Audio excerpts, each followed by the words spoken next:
Los futuros cineastas tendrán más oferta para formarse. La producción de rodajes, la localización o la dirección de arte en proyectos cinematográficos son algunos de los módulos que podrán estudiar. El INAEM, la Aragón Film Commission y esta casa, Aragón TV, lo harán realidad.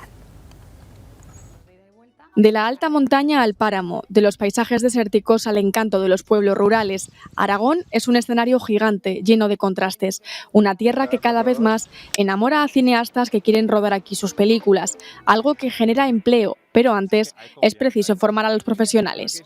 Efectivamente, es un sector en crecimiento, es un sector que además puede ser motor económico, de desarrollo económico en Aragón, y nuestra función desde el Instituto Aragonés de Empleo es precisamente unir esas necesidades del mercado con la formación y la búsqueda de profesionales que puedan adaptarse y puedan cubrir esas necesidades.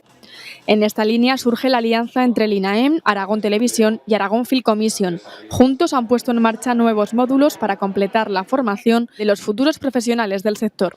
Y tenemos un tejido de empleo cualificado bien formado, con grandes profesionales. Marcaremos la diferencia y esto nos permitirá seguir avanzando en generar sector y que el sector audiovisual crezca cada vez más en nuestro territorio, en nuestra comunidad autónoma, que es nuestro objetivo.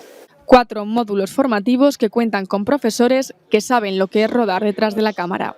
Yo, por mi experiencia previa como docente, el contacto con la gente joven, el transmitirles la pasión, la vocación, no solo la teoría sino también la práctica, ¿no?, con la experiencia, los problemas que se van a encontrar y sobre todo el intentar que tengan pues lo más allanado el camino posible. Un sector en crecimiento que pretende seguir haciendo de Aragón una tierra de película. Aragón TV con el cine aragonés.